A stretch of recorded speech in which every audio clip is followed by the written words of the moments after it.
Okay, I was gonna say Flow Tribe. Soul Tribe. I was just writing about letting go and let it flow. So, what up, Flow Tribe? All right.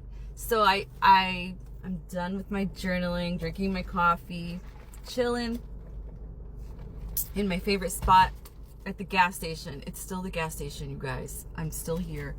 I don't know what it is, but I love watching the people zoom off to wherever the fuck they're zooming off to. I get to see the construction workers, the medical people, regular people live life, right? I'm surrounded by life right now. Everybody is doing something. They're motivated, even if they don't want to be motivated. They're fucking motivated. They're on the go. I don't know, but this is my spotzola, and this is where I like to journal. So I wanted to talk about. I didn't really give it a subject. I want to talk about energy, low vibration energy, and how to get into a higher vibration energy. And I want to give you some examples. I kind of want to shy away from talking about relationships for a moment because I'm not a relationship coach, and I feel like a lot of my videos are coaching on relationship, and I'm really just talking about my own fucking relationship in life and learning from that shit. But I don't want that to be my life. And that's what made me want to talk about, being in a flow state, right? You're only as strong as your weakest shadow. And I'm not trying to be fucking sad about being single. And I'm not trying to keep fucking attracting broken, unhealed, unavailable men. So let's talk about fucking energy, okay? Let's get into it. Okay. For those of you stuck in patterns that are low vibrational and you find yourself in situations that are chaotic and not fun, you become drained. And when you become drained, I had this vision of like a vampire sucking all the blood out of you, and you're like, you don't have pink rosy cheeks. You look like gray and dull and wrinkly and just washed up and old and sick, right? I know I went there. And so when you become drained, you become tired, which makes you very unattractive. If you're not resting, you're not sleeping, you're not getting your beauty sleep or whatever, you become very unattractive. Your color changes, your energy changes, and you just become low vibrational. And when you become tired, it makes you very unattractive. And your light starts to burn very low. It's like it becomes a pilot light. You're literally going to start living life on your pilot light. It's going to be a struggle living life on your pilot light, right? And when your light dims really low, your vibration also starts to shrink and become very low. And when your vibration is low, you're not glowing. And in order to change that, you have to create boundaries in your life, because it was the only way that you can shift your energy is by shifting things in your life. So creating boundaries in your life to create change.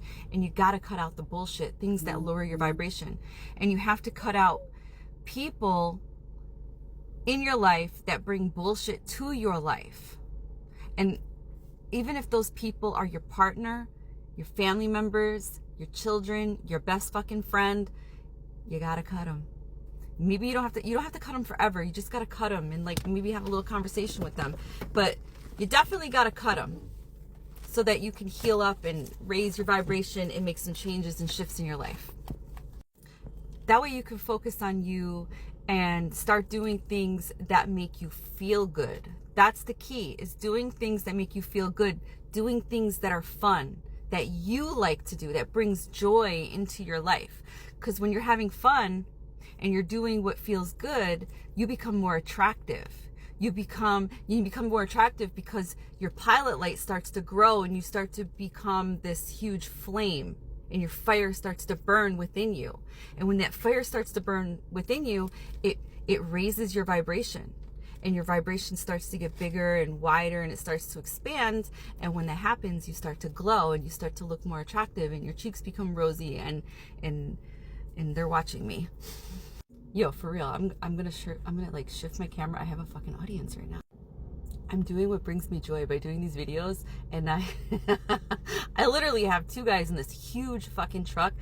I'm faced this way and they're parked this way, front row seats, watching me record and talk to you guys. I attracted them.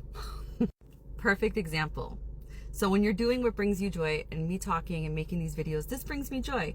And this is what makes me glow brighter. And when you grow brighter, you become more attractive. Confirmation. You become more attractive and you start to attract people. You start to attract people. One of the things you attract. And then not just people, you start to attract the things in life that serve you and serve your highest self. I'm not even gonna lie. I feel kind of weird that they're watching me. Like, they still haven't moved. Like, they're literally watching me and they're laughing. They're enjoying the show. Anyways, this is all good for soul growth. And that is one of the purposes that you are here. This is one of the reasons you're here, having this human experience. Your soul is having this experience of life. And this is soul growth for your soul. So most of the magic in life that you will experience is when you are in a flow state of mind, and you flow when you live in the present moment, the here and now, right? Doing what brings you joy. And it's literally that simple. Literally, it's that simple. Doing what makes you feel good. So I have an example for you.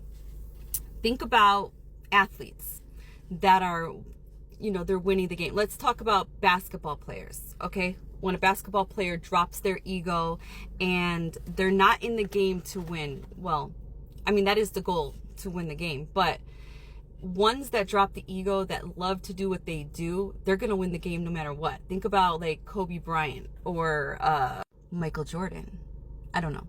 There's so many basketball players out there that are so good at what they do, but they're so good at what they do because they love what they do. And they don't necessarily play the game to win the game, but they're going to win the game because they're so good at it, because they love it. Does that make sense? So when a basketball player is, in a flow state, in the here and now, when they're in a flow state and they're dribbling the ball down the court, they're not thinking about the next move. They're just dribbling. They're focused on the ball and what they're doing because, hey, shit, this is fun. I'm dribbling the ball, right? And they're in the moment. They're not thinking. If they were thinking, they would probably drop the ball or fuck up or trip over their own foot or something. I don't know. When you put too much thought into it, you create a ripple in the moment that it's like a glitch in the moment that messes you all up. So he's dribbling the ball down the court and he's winning because he's in the moment. He's in a flow state because he's having fun, and this is what brings him joy.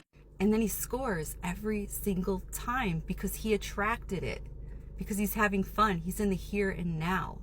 But if he thought about his every move, he's not in the here and now. He's thinking about the future and he's trying to control the future. And chances are, he could still score. If you practice something, you're going to get good at it, right? But you're not going to have fun and attract the winning points every time if you're not in the here and now. I think I'm making this more complicated than it has to be. And I think it's because these guys are watching me and they're fucking up my flow state. They're fucking up my form of thought. Even though I'm reading my content, they're still fucking me up because they're still watching.